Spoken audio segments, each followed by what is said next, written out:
So a topic I've always found incredibly interesting is narcissists and narcissism. The idea that there are these people out there who are completely out for themselves, but it's also like they're hiding a secret. It's like a real life game of the traitors or werewolf. They'll never admit to it, but someone close to you is likely a narcissist. And more than likely, they're making your life worse. And let's just be honest, statistically, I'm talking about one of you as well. I think we all know someone in our life who is seen as selfish, self-centered, or just always out for themselves. And narcissist is a word that we often attach to people like that. So let's just clear up what a narcissist is and what it isn't.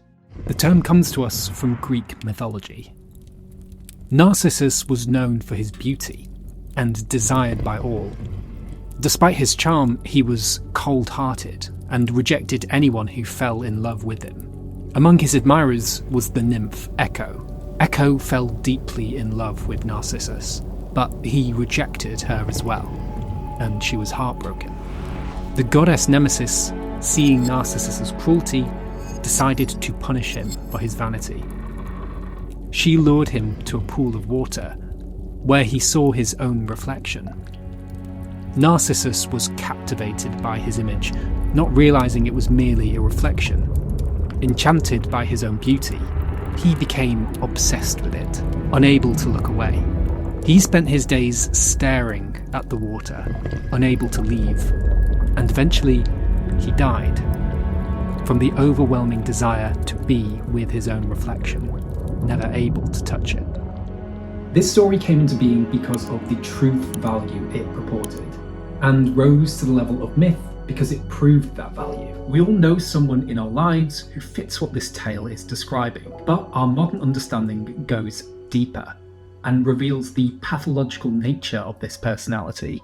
Psychologist's daddy, Sigmund Freud, first formally identified this phenomenon in his 1914 essay on Narcissism, an introduction. This early understanding of narcissism had some similarities, but was mostly quite different from our modern understanding. He separated it into two main parts: primary and secondary narcissism. Primary mostly focused on early childhood. As anyone who's spent any time around a toddler will tell you, they are almost completely lacking in understanding of others' points of view, completely self-obsessed, and unable to consider the feelings or goals of others. But I think it's fair to let toddlers off for that one. Freud saw primary narcissism very much in this way, as a completely necessary part of human development, as it's likely just the best way for a child to survive naturally. However, secondary narcissism is where Freud starts to see a pathological problem. Freud warns that highly narcissistic individuals, particularly in positions of power, are often immune to criticism or moral persuasion. They can be admired for their ambition, but ultimately lack genuine care for others, making them quite dangerous in leadership positions. Freud suggests that societies, particularly in times of crisis, can fall under the persuasion of such individuals. And worse, the group's constant admiration of the leader often just fuels their own grandiose ambitions. If someone acts like they know what they're doing, we likely believe them and assume that they have the answers to the questions we want to know. And so in some sense, Freud's framing of the secondary narcissist has most of the answer. After all, we don't want leaders who are meek and unsure of themselves, especially if the enemy is a grandiose narcissist and will take advantage of any weakness that we show. And so Freud has got us most of the way there. Our modern understanding of narcissism doesn't really come into being until the 1930s, with the model of psychologist and funny name holder Karen Horney. Unlike Freud, she didn't make this distinction between primary and secondary narcissism.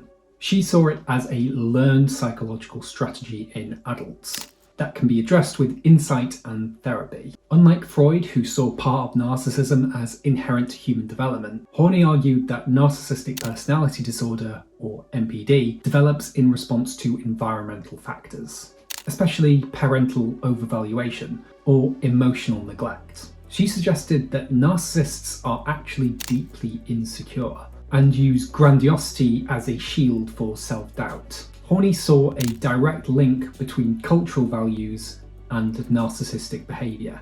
She thought that if societies rewarded things like selfishness and self-centred behaviour, some people would struggle to form meaningful and authentic relationships.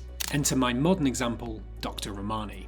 Here on YouTube, you can't go very far without coming across her videos exploring and explaining the impact of narcissism from the point of view of a clinical psychologist. She emphasises narcissism as a maladaptive personality trait rather than a developmental stage or neurotic defence. Unlike Horney, who saw narcissism as an internal struggle, Dr. Romani highlights the interpersonal harm narcissists cause, particularly in relationships. She also does a much better job of explaining this than me, so I'm just going to let her speak for herself. They have variable empathy and typically have low empathy. They're deeply entitled. They truly think they're more special than everyone else and that the rules should apply to them very differently. They have an excessive need for admiration and validation. They're very superficial. They don't really have the capacity for deep, sustained, intimate relationships. They're very much referential to the world out there, outside of them to set goals. They don't have a good internal sense of like what matters to me, what do I want to do. They just want to do what they do, again, to get that admiration and validation. There's a shallowness, a real emotional shallowness to narcissism. Those are the patterns and traits we sort of see. They're very, very self-centered, very preoccupied with themselves, the good parts of themselves, the bad parts of themselves. It's very rare for them to sort of lift their heads up and genuinely notice the experience of another person. That's what narcissism is. At its core, you might say that a narcissist lacks empathy, even though they can be charming, likable, or charismatic. So they're a big problem. How do you catch a narcissist? Firstly, it's important to identify the different kinds of narc you might have in your life. The grandiose narcissist is probably the most well-known and iconic personality type. They are confident, dominant, and seek admiration. They tend to be charismatic and extroverted. They show little empathy and can be manipulative. For better or worse, they are often found in leadership positions, and they're less likely to experience shame or insecurity openly.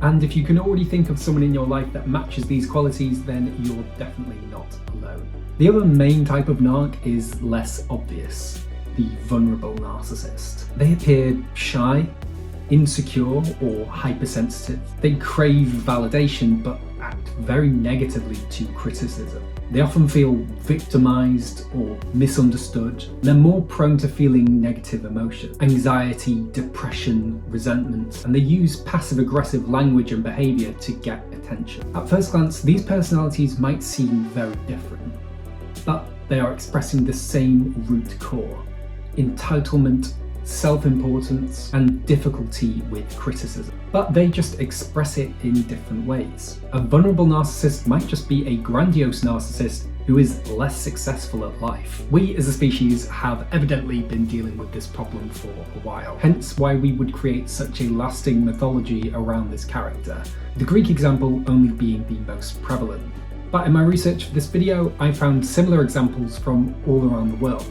Narcissus only creates a victim in Echo. Blinded by his own vanity, Narcissus becomes trapped in a cycle of obsession and longing, unable to break free until it ultimately destroys him. Narcissists aren't just a myth, but understanding them gives you the power to spot their tactics, protect yourself, and even help those who are willing to change. And if you are a narcissist, then stop being awful. Go to therapy. You've got something on your mind, Tommy. Why don't you talk about it? But really, if the result of your behaviour seems like it's going unnoticed, it more than likely isn't. And if you want to get out of life what you want to get out of it, the result of your actions need to truly be benefiting those around you. The bottom line is, narcs are an adaptive quality that have always and will always exist. So have I convinced any narcs out there to change? No, probably not. But if you would like a deeper dive into the art of persuasion or of changing minds, or indeed anything else that I've covered here, let me know in the comments down below. Thank you all for watching. Bye.